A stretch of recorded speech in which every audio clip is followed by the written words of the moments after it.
Say E A G L E S. Eagles. Say fly, Eagles fly.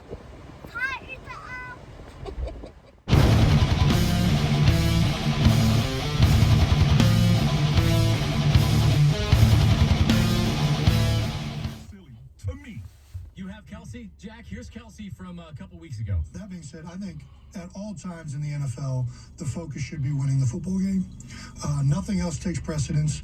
No player evaluation. No amount of curiosity from anybody within the organization. Everything is focused in this, in my opinion, in this league upon winning games. And I know that won't appease a lot of people out there that always want to talk about getting better draft positions or getting looks at certain guys to see what you got for the future. But again, the moment a team feels like you as an organization aren't doing your job for me to go out there and win, all of a sudden you've shown who you are. You don't care about me or this team. You care about the future. You care about this. That's not what the focus is here. That's not what the focus is on any winning organization's team. So, yeah, that's my answer. And then Doug. Woo! That was a couple weeks ago. That wasn't yesterday or nothing like that or today. But you can tell how he feels. And I get it. As a veteran, you know what I mean? You don't give a damn about no draft picks, especially if this might be your last season. I get it, Jason Kelsey. I definitely get it. My thing is, if I'm Doug, why in the hell even playing? If your intent was to tank, if your intent was to lose the game, why do you play little big dog? I don't understand that. Now, let's talk about Miles Sanders real fast. First of all, shout out to you getting that Pro Bowl. I thought Doug robbed you, but you know what I mean? You got your chain back, sir.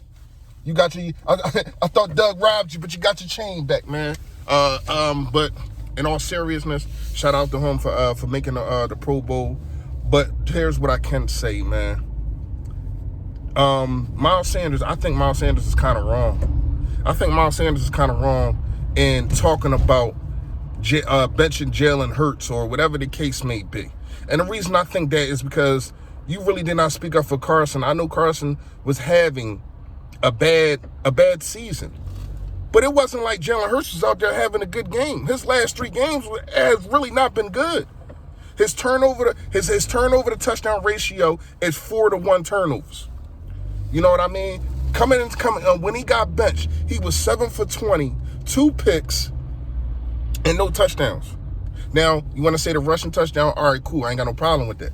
You know what I mean? But my thing is, it's not like he was playing a good game.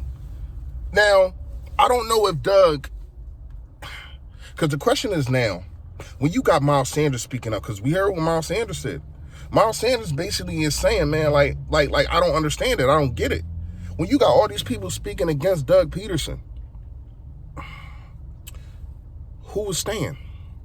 Is Doug Peterson staying? Because how do you go in that locker room next year and look them dudes in the face if they feel the way that they feel? Now, once again, I think he benched Carson Wentz the wrong way. That's not in an uproar. But as soon as he benches Jalen Hurts, it's in an uproar in his team. And I don't like it. I don't like it. I don't like the way he did neither one. I ain't gonna lie to you. This has nothing to do with Carson Wentz against Jalen Hurts. This has to do with Doug Peterson. How are you going to come in front of the team next year if they're talking spicy how they talking spicy? Kayvon Wallace, I get that you try to retract your Twitter, but come on, man. We all know what that was about.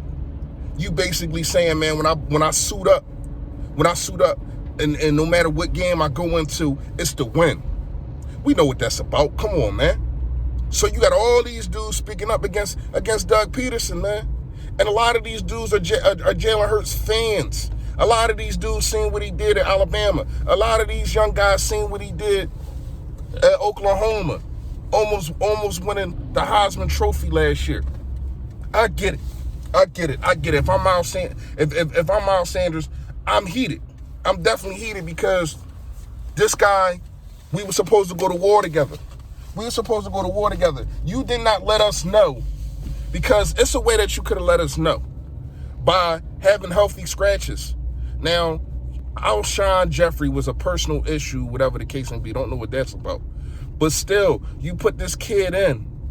You put him in. Now, he wasn't doing good. I ain't got no problem. I don't have no problem with the benching. But I just would have benched him at halftime. It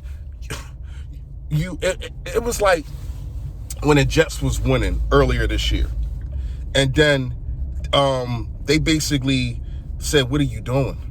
What are you doing? They told Sam Darnold, what are you doing? And he started losing the game. You know what I mean? To me, no, it was Joe Flacco. I'm sorry. It was Joe Flacco. He was winning the game. I think they like benched him or something. To me, it's kind of the same. It's kind of the same thing to me. You know what I mean? Like, I ain't gonna lie. You benched the kid. You know what I mean? Because it looked like we was about to win the game. But I ain't gonna lie. Like, Jalen Hurts had done nothing to even think that we would win a game. I mean, he missed the one on Quez Watkins, the touchdown in the back of the end zone. I get it. It was a dude in his face, but if that was Carson Wentz, we'd be grinding him up about it. I don't know if Jalen Hurts is the guy. Would I have liked to see a Jalen Hurts try to pull that win out? Maybe in different circumstances. See, now that I see that we only moved up, well, stayed basically three, we went from 6, we would have went from 6 to 9. You know what I mean? And the more I look at it, I don't know if it was worth it if your locker room is going to be deterred, if your locker room is going to be scattered everywhere. Because when you break it down, would you rather have the 9th pick and your locker room is got your back, and you go into the offseason, they say Doug put together a good, even though we had bad times, Doug pulled the team together and we got this win? Or would you rather have a 6th pick who we don't know going to pick it anyway, and have dudes doing what they doing now? Basically telling Doug Peterson, you out this joint. You know what I mean? If I'm Jason Kelce, you out here, I'm the only lineman that played every single, basically almost every snap. I played every single game. And I put my blood, sweat, and tears, and then you're going to tank? Now, I get it. I get it for the pick. I get it. But you don't even suit up Jason Kelce. That's how I would feel. Jason Kelce is sitting there like, man, this might be my last game, and I put everything on the line for you for that. So I get it.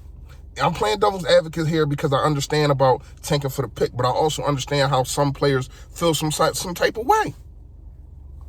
But to me, it is, where do you go from here? Because it looks like Doug Peterson does not have the locker room. It looks like that from what I'm seeing, and from what I'm seeing tweets. I'm hearing Miles Sanders going WIP, basically cussing him out without really name dropping or anything like that.